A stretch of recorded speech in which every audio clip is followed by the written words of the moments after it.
Assalamualaikum warahmatullahi wabarakatuh. Waalaikumsalam warahmatullahi wabarakatuh. Alhamdulillahi rabbil alamin.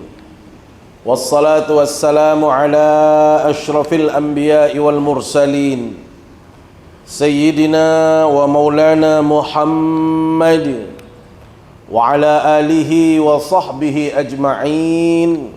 Amma ba'du.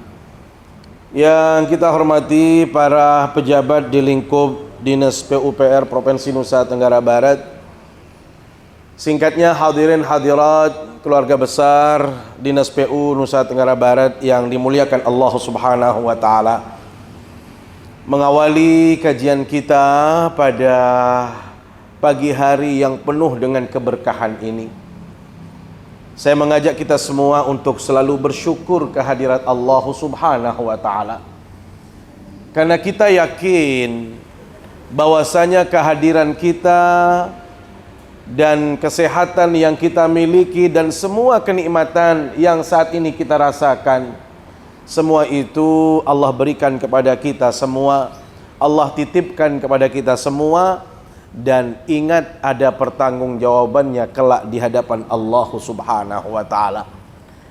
Boleh saat ini kita merasakan nikmat begitu luas, leluasa, begitu nikmatnya kita, tetapi ingat firman Allah Subhanahu wa taala, "Tsumma latus'alunna yawma idzin 'anil na'im." Kemudian manusia akan mempertanggungjawabkan kelak di hadapan Allah semua kenikmatan yang dia terima saat ini. Karena itu penting kiranya kita memastikan bahwasanya semua kenikmatan, semua anugerah yang saat ini melekat pada diri kita, kita pastikan kalau kita sudah menggunakannya ke penggunaan yang tepat. Kita sudah menggunakannya untuk sesuatu yang tepat. Kita sudah menggunakannya sesuai dengan perintah Allah Subhanahu wa taala, sehingga pada saatnya nanti pertanggungjawabannya tidak terlalu berat di hadapan Allah Subhanahu wa taala. Salawat serta salam selalu kita sampaikan ke hadapan baginda Rasulullah sallallahu alaihi wasallam. Jangan malas untuk bersolawat. Jangan lupa untuk bersolawat. Jangan sampai hari ini kita kosong dari solawat. Ibaratnya kita hari ini ada absen, ternyata saya juga selain absen manual, saya juga absen. Artinya saya terus bersolawat atas baginda Rasul sallallahu alaihi wasallam. Kenapa Allah penting untuk kita bersolawat? Subhanallah, solawat itu bukan hanya sekedar membersihkan hati kita, melunakkan hati kita, tetapi dia adalah merupakan media yang sangat tepat untuk bisa bersama Rasulullah, untuk mendapatkan syafaat dari Rasulullah. Dan semua keinginan kita, cita-cita kita, atau apa yang kita dambakan itu akan mudah terrealisir bila mana kita memperbanyak bersolawat. Dan yang paling penting, rahmat Allah, dosa dan kesalahan kita juga akan diampunkan oleh Allah Subhanahu wa taala dengan memperbanyak bersolawat atas baginda Rasulullah sallallahu alaihi wasallam. Bapak Ibu hadirin yang dimuliakan Allah Subhanahu wa taala, saat ini kita berada di bulan Rajab sebagaimana disampaikan oleh Sanagda Bapak Haji Bukran tadi. Kita tahu hormat Allah, di bulan Rajab ini ada satu peristiwa penting. Peristiwa luar biasa yang pernah dialami oleh baginda Rasul sallallahu alaihi wasallam, yaitu peristiwa yang dikenal dengan Isra dan Mi'raj. Di dalam Al-Qur'anul Karim Surat Al-Isra ayat 1, Allah Subhanahu wa taala menerangkan, Bismillahirrahmanirrahim. Subhanalladzi asra bi'abdihi laylan minal masjidil harami ilal masjidil aqsa من المسجد الحرام إلى المسجد الأقصى الذي باركنا حوله لنريه من آياتنا إن innahu huwas sami'ul basir.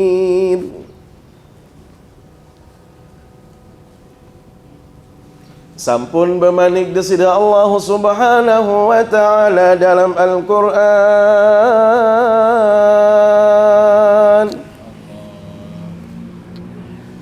Maha suci Allah Ta'ala yang telah memperjalankan seorang hamba yang bernama baginda Rasul Sallallahu Alaihi Wasallam.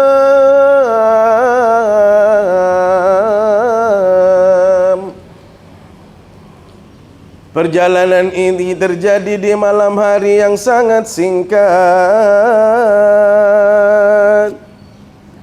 Perjalanan ini dimulai dari Masjidil Haram di kota Mekah menuju Masjidil Aqsa di Palestina.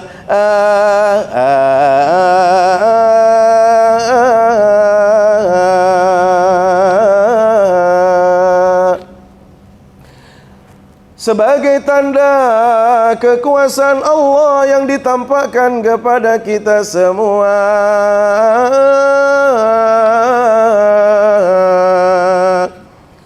Sesungguhnya Dia Allah Subhanahu wa ta'ala Maha mendengar lagi Maha melihat.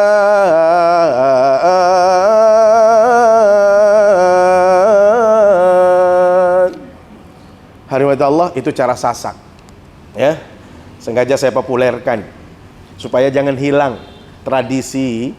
Kalau dulu orang sasak, ini jangan-jangan nggak ada orang sasak ini, makanya nggak ada yang senyum-senyum. Jadi kita kecil dulu itu seperti itu, bahkan sekarang ini masih ada hikayat-hikayat, ya. Sengaja menyebutkan supaya nggak hilang, ya.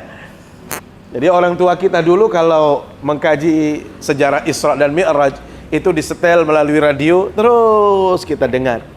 Dan itu kadang-kadang sampai pagi hari. Ya, sampai pagi.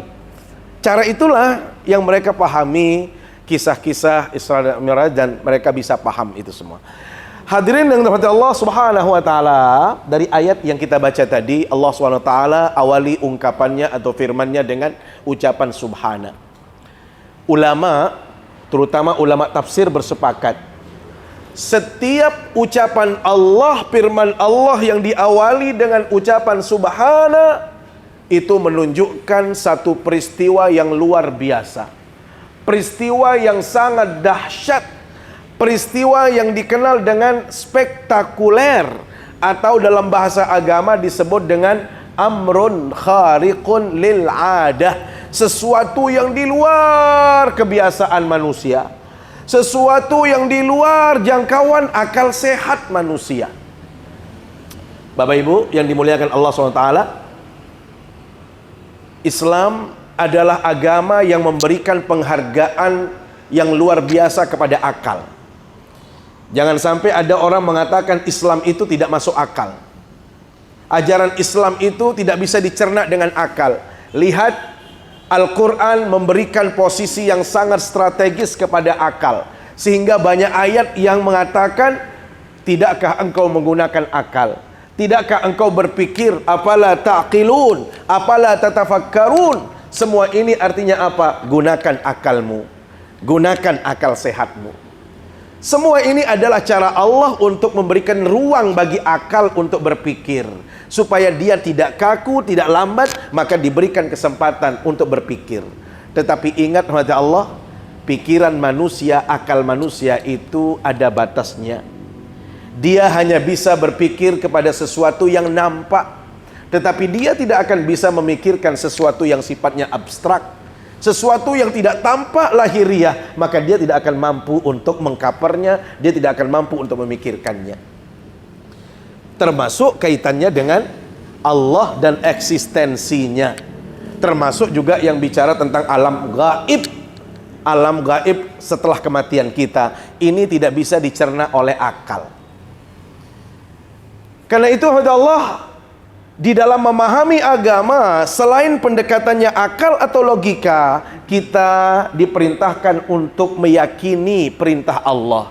Kita hanya sekedar mengimani apa yang disampaikan oleh agama. Itulah yang kita sebut dengan pendekatan iman, bukan pendekatan akal. Bapak Ibu, kalau saya bertanya, ini yang masih muda-muda, kira-kira kita akan mati apa tidak ya? Mati ya? Pak, kita mati nggak? Benar. Mau mati ya? Kenapa? Karena setiap saat kita mendengar saudara kita, teman kita, kolega kita, tetangga, inna lillahi wa inna ilaihi raji'un. Inna lillahi, terus kita dengar. Hadirin Allah, kalau mati kita percaya. Kenapa? Karena kita lihat ada orang yang meninggal dunia. Pertanyaannya, setelah kematian itu terjadi, kita masuk ke alam barzakh. Di situ ada siksa dan ada yang disebut dengan azab kubur. Percaya nggak azab kubur itu ada? Percaya nggak kalau di dalam kubur itu juga ada kenikmatan? Percaya? Dari mana? Siapa yang cerita? Ada testimoni. Teman di PU meninggal dunia, langsung dia datang setelah seminggu kemudian. Ih, azabnya keras sekali. Pacu-pacu entar sama tol. Aku tak azab, wi. Ada yang seperti itu? Ada testimoni? Pernah melihat? Kan tidak pernah lihat juga. Logika kan tidak masuk akal itu. Masa iya sih diazab? Hadirat Allah, cara pandang orang yang muslim beriman dengan orang kafir itu berbeda. Kalau orang kafir meyakini hidup ini hanya di dunia, kalau kita mengatakan ada kehidupan abadi yang ada di akhirat kelak. Percaya seperti itu? Itulah yang disebut dengan iman. Kita percaya di dalam alam barzakh ada siksa, ada kenikmatan, bukan karena akal, tetapi iman saya yang mengatakan seperti itu. Perihal Anda tidak beriman, silahkan. Kan begitu? Makanya teman-teman kita yang mohon maaf non muslim, mereka meyakini hidup ini hanya di dunia. Yang terjadi kemudian apa? Mereka habiskan energi pikiran untuk mencari harta sebanyak-banyaknya. Dia gunakan untuk kebaikan dia semata, untuk dia euforia, untuk senang-senang. Tidak ada niatnya untuk investasi akhirat, bersedekah untuk orang lain, atau melakukan ibadah seperti kita. Kenapa? Karena hidup dalam pandangan mereka hanya di dunia. Makanya dalam Al-Quran surat Al-Insan, Allah Subhanahu wa taala gambarkan tentang mereka. Inna haula'i yuhibbuna al-ajilata wa yadharuna wara'ahum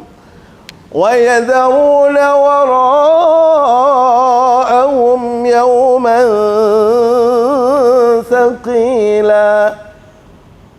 Inna haula'i yuhibbuna al-ajilah. Mereka itu hanya memandang hidup ini hanya di dunia. Yang terjadi kemudian apa? Kumpulin harta sebanyak-banyaknya, nikmati sebanyak-banyaknya. Begitu meninggal dunia dia berpesan, tolong percantik kuburan saya.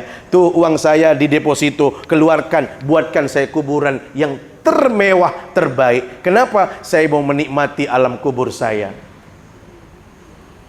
Ya, kenapa? Karena kafir. Karena logikanya seperti itu. Kalau orang beriman tidak seperti itu, hati Allah, mau dikuburkan di mana saja sangat tergantung kepada amal. Makanya kalau di Jawa Barat itu San Diego Hill ya. Pernah mendengar itu? Pak, Bu, Bapak, Ibu yang kaya-kaya, paling puncak dari kuburan itu 2 miliar harganya, Pak. Ada yang sanggup bayar? Kali ada tabungannya, sudah lama di PU, saya nanti wasiat nak, makamkan ayah atau ibu di San Diego Hill yang paling tinggi, harganya 2 miliar.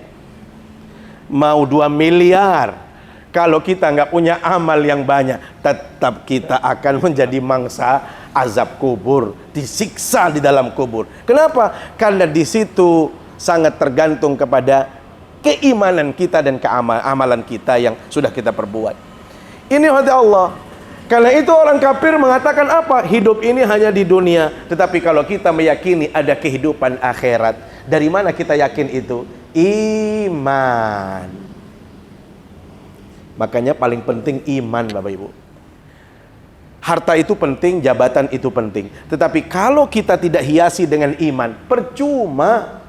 Tidak ada gunanya hidup dengan harta yang bergelimang, harta yang banyak, jabatan yang tinggi. Kalau iman ini tidak ada, maka itu tidak akan bisa menyelamatkan seseorang di hadapan Allah kelak. Karena itu jaga iman ini, pelihara iman ini, hamba Allah. Jangan sampai kita gadekan iman kita. Ini gara-gara pacarnya orang non-muslim, yang penting saya dapat pacar saya, sudah pindah agama. Cewek terutama, banyak sekali kejadiannya. Kasusnya sering kali saya disampaikan. Gara-gara pacarnya non, ikut, yang penting saya bersama dia. Lahir batin mungkin seperti itu. Hadirin Allah, percuma kalau orientasinya hanya materi, tetapi iman kita hilangkan. Itu tidak akan bisa menjamin kebahagiaan. Karena itu ingat dalam Al-Quran, seringkali kita bacakan, syarat menjadi bahagia di akhirat kelak itu apa? Iman amal saleh. Iman amal saleh. Illal ladzina amanu, kecuali orang yang beriman, wa amilus salihat, serta beramal saleh, lahum ajrun ghairu mamnun. Dalam surat At-Tin, mereka lah yang mendapat pahala yang berlimpah. Karena itu Bapak Ibu, jaga iman ini, rawat iman ini, pelihara. Bangga kita menjadi seorang muslim, bangga kita menjadi orang yang beriman. Jangan ragu, jangan malu menyebut diri kita beriman. Kenapa? Iman inilah satu-satunya yang bisa menyelamatkan kita, yang menjadikan kita bahagia di dunia sampai di akhirat kelak. Karena itu hamba Allah, konsekuensi daripada orang beriman itu pasti diuji oleh Allah SWT. Pasti diuji. Lihat surat Al-Ankabut, Allah berfirman apa? Ahasiban nasu an yutraku an yaqulu amanna wa hum la yuftanun. Apakah manusia dibiarkan saja mengatakan, saya sudah beriman kok, saya sudah yakin kepada Allah kok, tapi dia nggak pernah diuji oleh Allah, nggak pernah melalui sebuah ujian yang berat. Ketahuilah kepada Allah, kalau kita beriman itu wajib hukumnya diuji, tidak sunnah. Apa bentuk ujian itu? Wadablukum bisyarri wal khairi fitnah. Ujian itu banyak. Satu, mungkin bentuknya adalah sesuatu yang kita tidak kehendaki, yang kita tidak inginkan, itu juga ujian. Harta berkurang, gaji nggak naik-naik, ya, atau mohon maaf promosi nggak bisa-bisa, itu namanya ujian. Rezeki hilang, orang yang terkasih hilang, anak juga kadang-kadang sakit, itu ujian. Masalahnya apa? Kita sabar nggak menghadapi ujian? Banyak orang yang tidak sabar dalam kondisi seperti itu. Di saat dia diuji dengan sesuatu yang sulit, dia melakukan tindakan-tindakan yang anti terhadap agama, mencaci, memaki, atau mungkin memblame orang lain, atau bisa saja memfitnah orang lain dan lain sebagainya. Seharusnya kita sabar dalam menghadapi ujian kalau sesuatu itu yang kita tidak inginkan. Tetapi mohon maaf, ujian itu juga sesuatu yang menyenangkan, itu ujian. Wal khair, sesuatu yang kita dambakan, kita cita-citakan, harta, kedudukan, itu semuanya adalah ujian Bapak Ibu. Maka bagaimana caranya? Apakah kita bisa bersyukur atau tidak? Maka subhanallah, orang beriman itu akan selalu baik di hadapan Allah bila mana kita lulus dari ujian. Karena itu dalam hadis Rasul sallallahu alaihi wasallam disebutkan, ajaban li amril mu'min, orang yang beriman itu hebat. Orang yang beriman itu menakjubkan hidupnya. Kenapa? Karena apapun yang terjadi dalam hidup ini selalu dia lewati dengan cara yang baik. Kalau dia dikasih sesuatu yang tidak enak, ya sudah, kita sabar. Kalau rezeki kita kurang, ya sabar. Kalau diuji dengan penyakit, ya sabar. Kalau diuji dengan tetangga yang tidak baik, ya sabar. Tetapi kalau kita diuji dengan harta, kedudukan, murahnya rezeki dan lain sebagainya, kita tunjukkan rasa syukur kepada Allah SWT, maka itu akan menjadikan kita baik. Hadirin yang dirahmati Allah SWT, kesimpulannya, Isra dan Mi'raj ini adalah ujian iman. Benar-benar iman. Kalau kita berpikir tentang Isra dan Mi'raj, itu nggak masuk akal Bapak Ibu. Bayangkan, baginda Nabi berangkat dari Masjidil Haram ke Masjidil Aqsa, itu bukan direct flight, ya, bukan direct journey, bukan langsung, tetapi beliau transit. Beliau dari Mekah menuju Madinah, transit di situ, sholat di situ. Beliau juga menuju Tursina, ya, Itu di tempatnya Nabi Musa mendapatkan wahyu. Beliau sholat juga di situ. Beliau juga mampir ke Yerusalem, tempat lahirnya Nabi Isa, sholat di situ. Baru beliau sampai ke Masjidil Aqsa. Bapak Ibu, orang Arab dulu kalau bepergian dari Masjidil Haram menuju Masjid Aqsa, baru sampai ke sana 40 hari 40 malam menggunakan kendaraan unta atau keledai. Kira-kira lama apa tidak? 40 hari 40 malam bisa dibayangkan. Makanya kalau akal sehat manusia, oh ini tidak benar ini, tidak mungkin ini. Hari Mada Allah tidak terhenti di Masjidil Aqsa. Beliau naik, bukan naiknya ke satu langit, tetapi 7 langit, dan langsung berjumpa di Sidratul Muntaha. Di atas langit ke-7 itu ada satu kawasan tempat yang tidak bisa dikunjungi oleh siapapun, termasuk malaikat Jibril sekalipun tidak mampu menembusnya. Itulah yang disebut dengan Sidratul Muntaha, tempat Allah Subhanahu wa taala berjumpa dengan baginda Rasul sallallahu alaihi wasallam. Bapak Ibu, setelah itu beliau balik. Di saat beliau berjumpa dengan kaumnya, ada orang-orang yang sudah beriman dan banyak orang kafir di Ka'bah itu, dekat Ka'bah di Mekah itu. Beliau sampaikan, semalam saya diperjalankan oleh Allah begini kejadiannya. Saya mampir di sini, saya kesampir ke sini, saya ketemu dengan Nabi ini. Bapak Ibu, kalau orang tidak beriman bilang apa? Ini sudah stres ini. Ini ngelemok nih. Ini wah setengah 12 wah nih.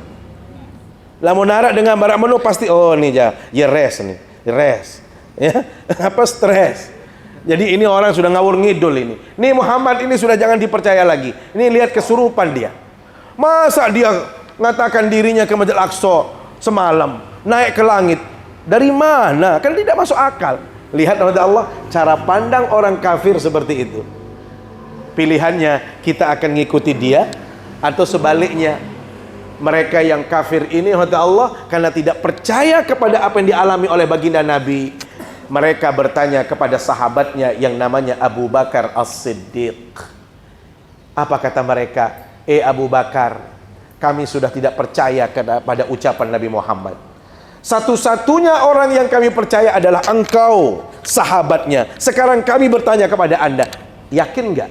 Percaya nggak terhadap apa yang disampaikan oleh Nabi Muhammad? Bapak Ibu, lihat iman orang yang mantap itu mengatakan apa? Wallahi, demi Allah, inni la usaddiqu ma huwa a'zamu min dzalik. Demi Allah, saya akan percaya atas apa yang disampaikan oleh Nabi Muhammad, walaupun cerita atau yang disampaikan itu adalah lebih daripada peristiwa Isra dan Mi'raj sekalipun. Lihat, inilah bedanya iman yang mantap dengan iman yang tidak mantap. Makanya tadi waktu subuh saya di Islamic Center, kita membaca surat As-Sajdah. Allah menjelaskan, menerangkan tentang orang iman dengan orang yang tidak beriman. Ammal ladzina amanu wa 'amilus shalihat falahum jannatul ma'wa nuzulan bima kanu ya'malun. Kalau orang itu sudah benar-benar beriman, lurus imannya, beramal saleh dia, maka merekalah yang mendapatkan surga yang dijanjikan oleh Allah SWT dengan segala fasilitasnya. Tetapi kalau orang kafir, orang fasik yang tidak percaya, wa ammal ladzina fasaqu fama'wahumun nar. Kalau orang itu fasik, tidak beriman, tidak percaya kepada Allah, maka dia digiring ke dalam api neraka. Kullama aradu an yakhruju minha u'idu fiha.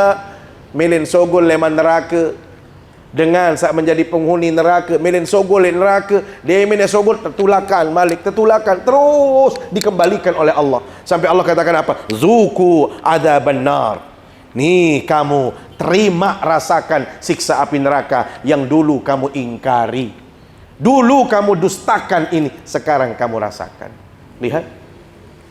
Maka pilihan kita sebagai jamaah, mohon maaf, mau jadi orang yang seperti Abu Bakar As-Siddiq atau menjadi orang-orang yang tidak beriman kepada Allah. Pilihannya yang mana? Pilihannya yang mana? Ini bukan kampanye. Kok takut sekali? Saya hanya suruh memilih antara beriman atau tidak beriman. Bukan 01, 02, 03. Nggak ada hubungannya. Hadirin yang dimuliakan Allah Subhanahu wa taala. Kalau kita memilih Abu Bakar As-Siddiq, saya ingin sampaikan tentang potret beliau. Jangan-jangan kita sulit menjadi Abu Bakar As-Siddiq.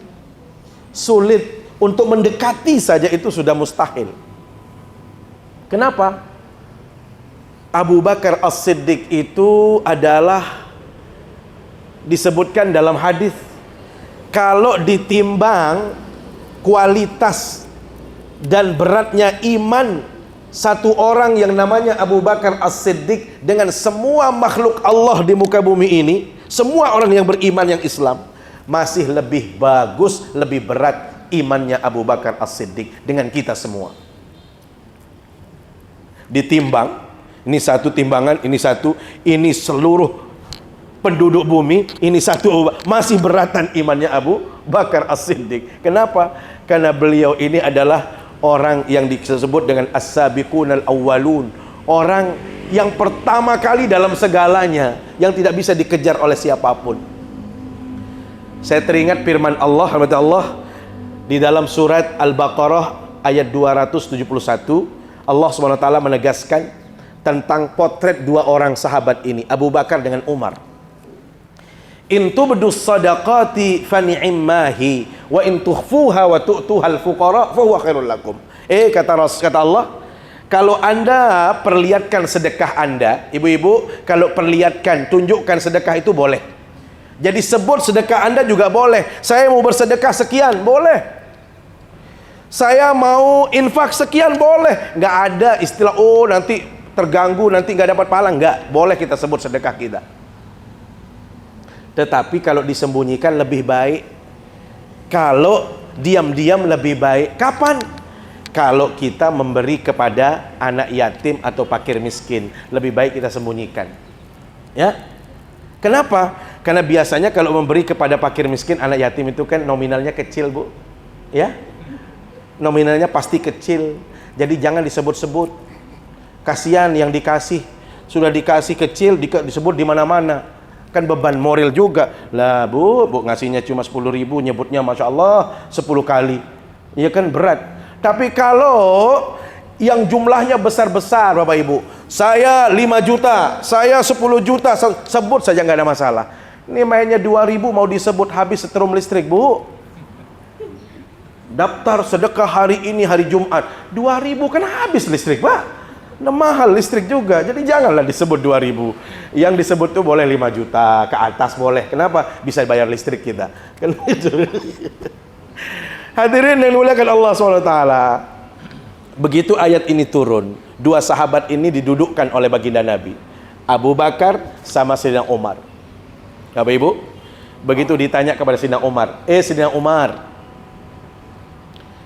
berapa yang kamu sudah keluarkan untuk agama ini? Berapa sedekahmu, wahai Sayyidina Umar?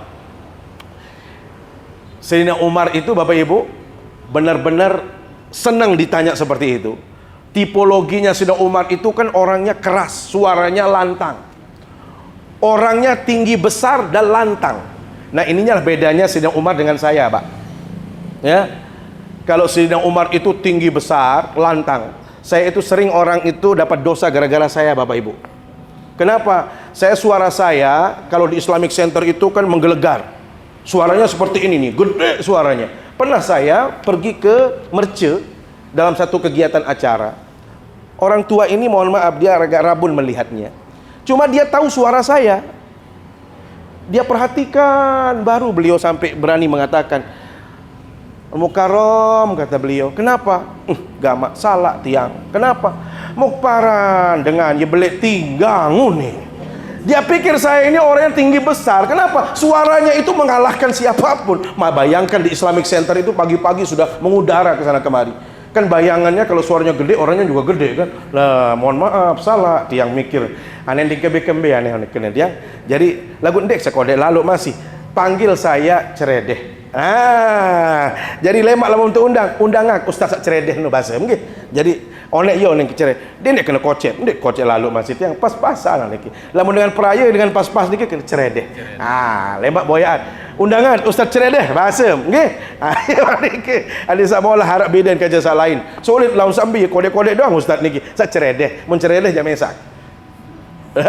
Arak sak batur selain ni mokoh lalu kan ndek ceredeh jalin. Lamun tiang ndek kurus lalu ndek mokoh lalu ceredeh haran niki nggih. Ya orang ceredeh niki. Bapak Ibu yang dimuliakan Allah Subhanahu wa taala, Sayyidina Umar dengan sukacita, dengan suara yang lantang mengatakan apa? Ya Rasulullah, saya sudah keluarkan setengah dari harta saya. Beliau hitung hartanya dari A sampai Z. Taruhlah misalnya hartanya 10 miliar, beliau sudah keluarkan setengahnya. Sampai beliau ditanya oleh baginda Nabi, apa yang engkau tinggalkan untuk istri dan anakmu? Inilah cara agama supaya kita jangan menelantarkan istri, jangan melantarkan anak-anak. Wajib hukumnya mereka mendapatkan yang namanya dicukupkan kebutuhannya. Itu wajib hukumnya. Makanya seorang laki-laki, mohon maaf, dosa dia kata Rasul, alasan ibadah dia meninggalkan istri dan anaknya. Ya, arak misal tanah hanya 3 are, si melet haji, anak yang jual beni, sida kedua-dua melemak, terserah sida. Nah, niki jak dengan toak bermasalah. Dendek salemat dimen mati pelinggih. Apa nen bijam? Elek dunia ternyakitan, bapak ni mati masih nyakitan, masih ni dendek sabar niki nggih. Utangan loe nyakit nah dendek sabar niki. Jadi hukumnya jadi orang tua itu wajib meninggalkan warisan. Makanya ada istilah hukum waris. Kalau berani kita jadi orang tua, berani menikah, siapkan warisan juga. Ya. Jangan siapkan hutang. Nah, ini yang bahaya ini. Kalau meninggalkan hutang ini nanti anaknya mendoakan yang tidak-tidak. Hati-hati. Bapak Ibu, Sayyidina Umar mengatakan, saya sudah mengeluarkan setengah untuk bersedekah. Kira-kira ada yang sanggup jadi Sayyidina Umar?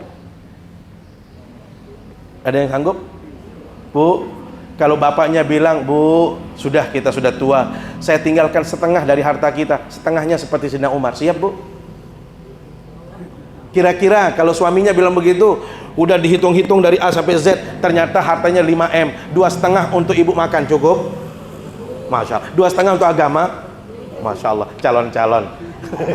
Ini keluarganya Sayyidina Umar bin Khattab. Tinggal laki-lakinya sekarang ini siap apa enggak? Hadirin dan Allah SWT, begitu selesai ditanya oleh baginda Nabi Sayyidina Umar, barulah beliau bertanya kepada Abu Bakar As-Siddiq, Abu Bakar, Anda berapa yang sudah Anda keluarkan untuk agama ini?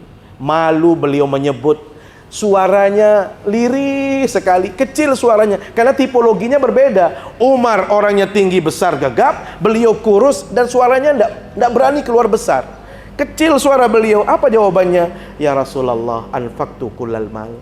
Ya Rasul, saya sudah keluarkan semua harta saya dari A sampai Z untuk agama.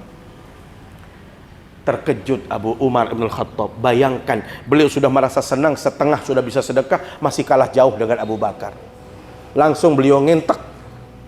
Benar-benar beliau nggak ada artinya di hadapan Abu Bakar As-Siddiq. Sampai beliau katakan apa? Wallahi demi Allah, mastabaqna ila babi khairin qad, tidak ada orang yang berkompetisi dalam urusan kebaikan sama Anda wahai Abu Bakar. Mustahil orang itu bisa menjadi pemenang. Siapapun dia, pasti Anda yang menjadi orang yang pemenang. Kenapa? Beliau sudah senang setengah hartanya, ternyata beliau sudah kalah dengan Abu Bakar. Seluruh hartanya disedekahkan untuk Allah.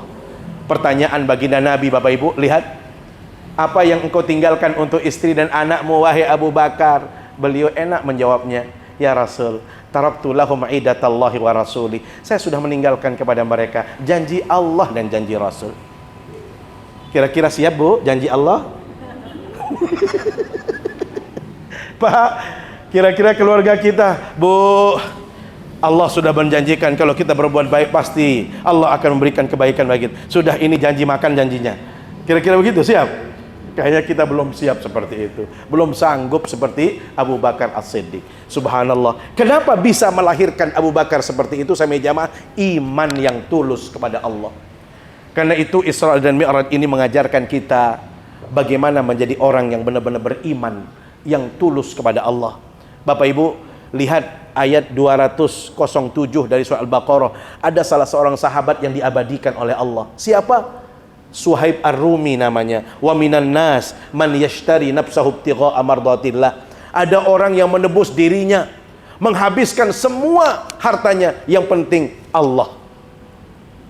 Jadi dia punya harta banyak, karena waktu itu mau berhijrah. Syarat berhijrah, tinggalkan hartanya untuk orang Mekah, orang kafir Quraisy. Dia bilang, silahkan, kalau itu yang anda milik mau, silahkan ambil. Yang penting saya tetap bersama Rasulullah. Iman saya terjaga, iman saya tetap melekat dalam badan saya. Tidak penting harta, dia korbankan hartanya. Kenapa? Iman dia yang kuat. Bapak Ibu, Sayyidina Utsman bin Affan. Di Madinah orang terkena musim paceklik, kelaparan di mana-mana. Sayyidina Sayyidina Utsman bin Affan punya harta benda, kawasan bisnisnya sampai Syam. Beliau minta semua hartanya dibawa ke Madinah.